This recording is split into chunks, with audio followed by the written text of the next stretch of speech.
देश की रक्षा करने वाले कानपुर में रहने वाले फौजी ने पत्नी व ससुरालियों से अपने खुद के परिवार की रक्षा के लिए गुहार लगाई है। वही फौजी ने आला अधिकारियों से शिकायत कर न्याय की मांग की है। बताया जा रहा है कि नवस्था क्षेत्र के अर्रा इलाके में रहने वाले अनुराग गुप्ता ने अपनी पत्नी व ससुरालियों पर आरोप लगाते हुए न्याय की गुहार आला अधिकारियों से लगाई।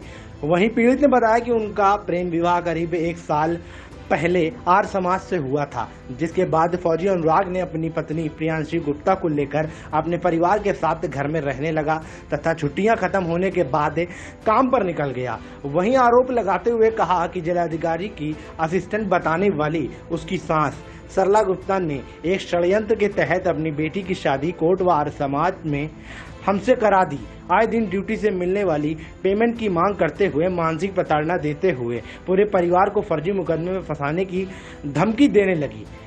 फौजी अनुराग गुप्ता ने बताया कि उनके द्वारा विगत 1 वर्ष में लाखों रुपए पत्नी के खाते में ट्रांसफर किए गए हैं। अनुराग गुप्ता के अनुसार उनकी सास सरला गुप्ता क्षेत्र की दबंग महिला हैं।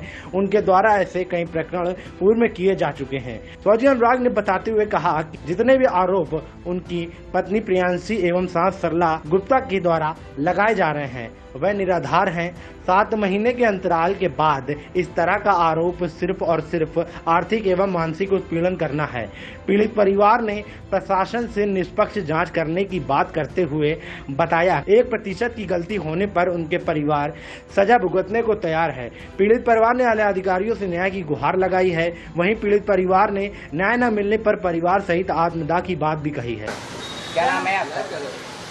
मैं एक भारतीय सेना का जवान हूँ और मैं आज आपको एक अपने आप को समाज सेविका बताने वाली, देश की भक्षक, जो समाज सेविका बताती है वो देश की भक्षक है, उसके बारे में आपको जानकारी मैं देना चाहता हूँ। क्या नाम है उनका?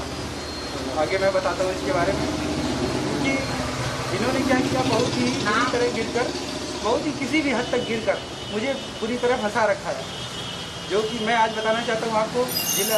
अपने कानपुर के जिलाधिकारी महोदय की असिस्टेंट और उनकी कमेटी के सदस्य बताने वाली खुद को श्रीमती सरला गुप्ता, जो कि हंसपुरम नवस्था की निवासी हैं, उनके पति का नाम रमन गुप्ता है। उन्होंने कि एक षड्यंत्र के तहत अपनी बेटी की शादी मेरे घर पे मुझसे दहेज रहित कोर्ट मैरिज की और मेरे भोले भाले परिवार को, 4 लोगों के परिवार खुशहाल को बर्बाद करके रख दिया बिल्कुल। और आए दिन उनका बस एक ही कहना, आए दिन कहना कि मुझे पेमेंट की मांग रखनी, ड्यूटी पर मुझे प्रताड़ित करना और लगातार गंदे गंदे आरोपों की धमकी देना। यहाँ तक कि उन्होंने शुरू में तो पेमेंट की मांग रखी, फिर नहीं देने पर इन्होंने अपनी बेटी को घर पे बिठा दिया और घर पे बिठाने के बाद तो उसको कमाई करवाने की धमकी दी। मैं अपनी पत्नी को ले जाने के लिए जब पहुँचा तो उन्होंने अपने जेठ जो कि राजू और उनके भतीजे विनय गुप्ता और अंजलि गुप्ता और उनके माता पिता सारे लोग आकर मुझे धमकी देने लगे और गंदे गंदे आरोपों में फंसाने की बात बोलने लगे और पिटाई की भी धमकी दी इन्होंने। लास्ट में आज मैं आप लोगों से पूछना चाहता हूँ कि अगर देश के रक्षक के साथ में ऐसा हो रहा है तो आप लोग क्या चाहेंगे? कितने साल पहले शादी हुई थी? अभी 1 साल भी नहीं हुआ मेरा। आज शादी होने के बाद कितने दिन आपके साथ रही हैं वो? मेरे साथ मुश्किल से 3 महीने रही। आज मेरी एनिवर्सरी, आज मैं मनाने के लिए आया था और इन्होंने ऐसे ही, अगर इसी तरह देश के भक्षक इसी तरह अगर देश के रक्षकों को खाते रहेंगे तो हम आपकी सेवा करने में समर्थ नहीं है इन सब चीज़ों को लेके। और मैं आज बहुत ही डरा हुआ हूँ।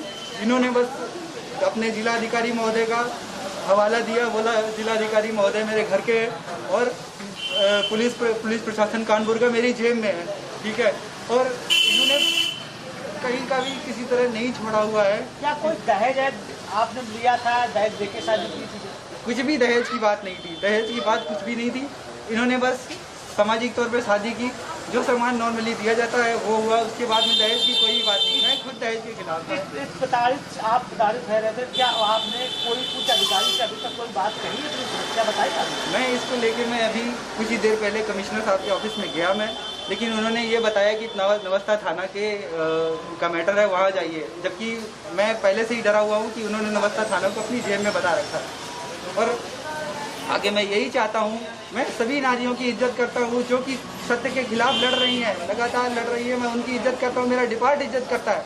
लेकिन इसी तरह आगे आए दिन कई व्यक्ति और जवान, सेना के जवान ऐसे शादी के व्यापारियों के चक्कर में फंस जाते हैं और पूरी तरह फंसते चले जाते हैं। चुप करा दिया जाता है उनको। आज मैं आवाज़ उठा रहा हूँ और मेरी विनती है आप सभी लोगों से हाथ छोड़कर कि बस इसको ऊपर तक ले जाइए, बस कैसे भी करके इसको हर जगह फैलाइए। पुलिस ने क्या आश्वासन आपको दिया अभी तक? क्या पुलिस ने आश्वासन? इन्होंने एक टेलर मुझे दे रखा है। मैं इनके घर में अपनी बीवी को लेने के लिए गया था। इन्होंने डायरेक्टली अपने जुगाड़ से पुलिस वालों को बुलाकर मुझे चौकी पहुंचा दिया।